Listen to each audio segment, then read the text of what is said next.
الحمد لله كفى وسلام على عباده الذين اصطفى وقل رب اغفر وارحم وأنت أرحم الراحمين وصل اللهم وسلم وبارك على سيدنا محمد وعلى آل سيدنا محمد وارض اللهم عن الصحابة والتابعين وتابع التابعين ومن تبعهم بإحسان إلى يوم الدين. أما بعد معاشر المؤمنين, le mois de Ramadan, on a dit toujours, c'est le mois du Coran par excellence. Et aussi, c'est le mois des douas par excellence.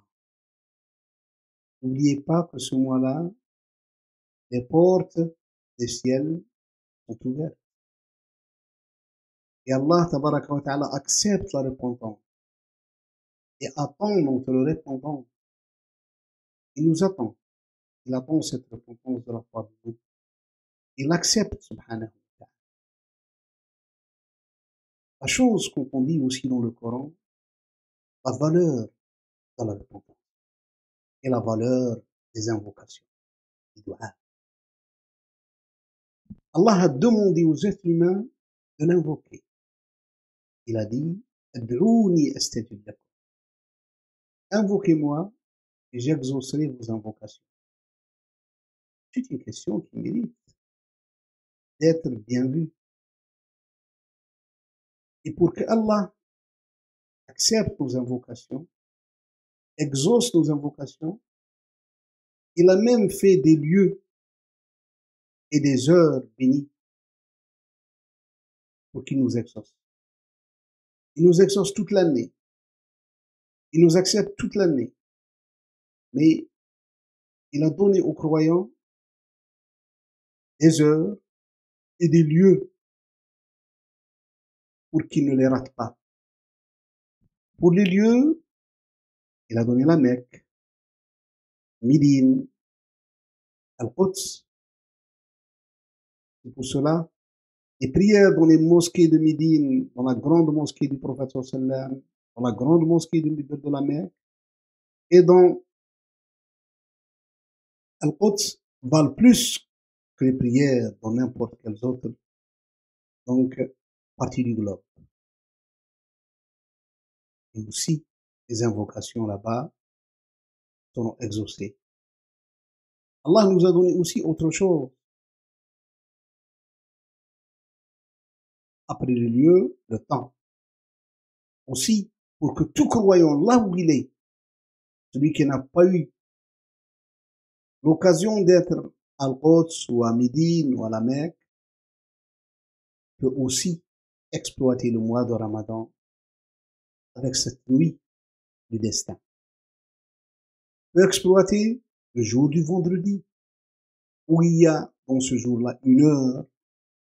Si un croyant peut être avec, ben Allah exaucera aussi ses invocations.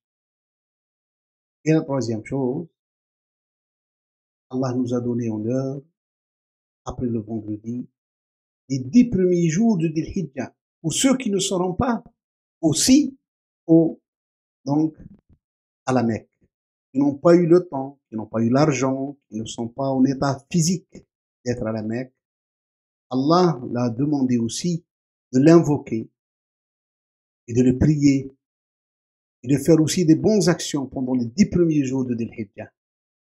Et le prophète a dit que c'est les meilleurs jours où Allah aussi accepte toutes nos bonnes actions.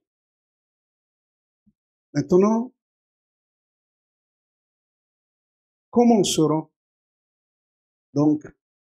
comment nos invocations seront exaucées? Beaucoup de gens s'impatientent jusqu'à dire j'ai trop invoqué Allah mais je n'ai jamais été exaucé. Non. Toutes nos invocations ont été exaucées. Il y a ceux qu'Allah nous a donnés ici-bas. Plusieurs parmi entre nous essayent de voir qu'est-ce qu'ils ont demandé d'abord à Allah.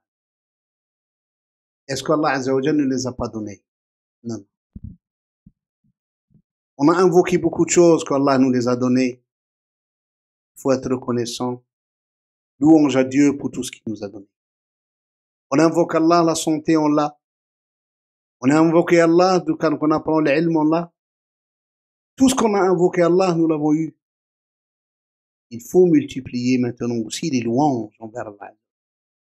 Donc, une partie de nos invocations est exaucée. Impossible qu'on a invoqué Allah et invoqué, il n'y a aucune exaucée. Allahu rahimun bi'ibadih. Allahu latifun bi'ibadih. Allah est clément envers ses serviteurs. La deuxième chose qu'Allah tabaraka wa ta'ala aussi, il faut que nous lâchions tous. Certaines invocations nous ont évité des choses et des choses. Et on se demande pourquoi je n'ai pas été frappé par telle chose. Pourquoi beaucoup de gens, beaucoup de mes semblables ont été ensemble, ils sont tombés dans ce créneau et moi je ne suis pas tombé. C'est que mes doigts ont été exaucés. Allah, donc, m'a épargné sur mon destin beaucoup de choses mauvaises dans la vie. C'est pour cela qu'on dit pour certaines personnes, il était au mauvais moment, au mauvais endroit. Et s'il avait trop invoqué Allah, il ne sera pas au mauvais moment, au mauvais endroit. Il a oublié les invocations. C'est pour ça, demandez à Allah Azza wa Jal, invoquez-le. Allah, dans n'importe quelle chose, nous espérons que tu ne nous mettras jamais dans le mauvais moment, le mauvais endroit. La troisième chose, ce que le croyant ne doit pas oublier, il doit toujours invoquer matin et soir. Parce qu'une partie de nos invocations est réservée pour l'au-delà. C'est la surprise qu'Allah donnera au croyant qui a trop exaucé Allah. Écoute, oh mon serviteur, voilà tout ce que tu m'as demandé, je n'ai pas donné, mais voilà, je l'ai réservé ici. Voilà ce que je te réserve. Donc, c'est pour cela, les invocations sont perçues comme de l'adoration. Allah il dit, Ad'ouni astajib lakum. Inna alladhina yastakbiruna an ibadati. Il parle juste après ceux qui sont arrogants et ne m'adorent pas après avoir demandé les invocations. Et certains ulama nous ont dit que les invocations sont partie prenante de donc l'adoration. C'est pour cela Allah aime tous les gens qui l'invoquent. Il invoque tous les jours. Et nous sommes dans le mois des invocations, ne l'oubliez pas. Invoquez Allah pour vous, pour votre santé. Invoquez Allah pour votre famille, pour vos parents, pour vos enfants, pour votre avenir. Invoquez Allah et invoquez-le avec insistance. Il ne faut pas dire que j'ai invoqué et je n'ai rien reçu. Mais méfiez-vous, ne transgressez pas dans les invocations. Et vous pouvez me dire, comment on transgresse dans les invocations? Parce qu'Allah il dit dans le Coran, Ad'u rabbakum tadarru'an wa khufya, innahu la yuhibbul mu'tadin. Invoquez Allah et ne soyez pas parmi les transgresseurs. On transgresse si on demande à Allah tabaraka wa ta'ala quelque chose qu'il ne peut pas donner, tel qu'une personne, il dit à Allah, fais-moi un prophète. Non, on ne peut pas invoquer cette invocation. On n'invoque pas Allah Azza wa Jal qui nous aide à faire un péché. On ne peut pas invoquer Allah Azza wa Jal, lui demander de l'aide pour qu'on puisse faire un péché. La troisième chose, n'invoquez pas Allah contre les gens qui nous ont pas fait de mal. Et je leur dis, n'invoquez pas Allah Azza wa Jal pour une personne qui ne vous a fait aucun mal. Et peut-être, s'il a entendu qu'on t'a fait du mal, il ne sera pas d'accord. C'est pour cela, le musulman doit faire attention dans ses invocations. Invoquez Allah toujours le bien pour vous, pour votre famille, pour vos frères, pour vos sœurs, pour vos voisins, et invoquez beaucoup de bien aussi pour tous les êtres humains. Allah tabaraka wa ta'ala épargne à l'humanité une extermination par des maladies ou choses comme ça. اللهم يا أرحم الراحمين يا رب العالمين اغفر لنا ذنوبنا وكفر عنا سيئاتنا وتوفنا مع الأبرار إنك على كل شيء قدير وبالإجابة جدير.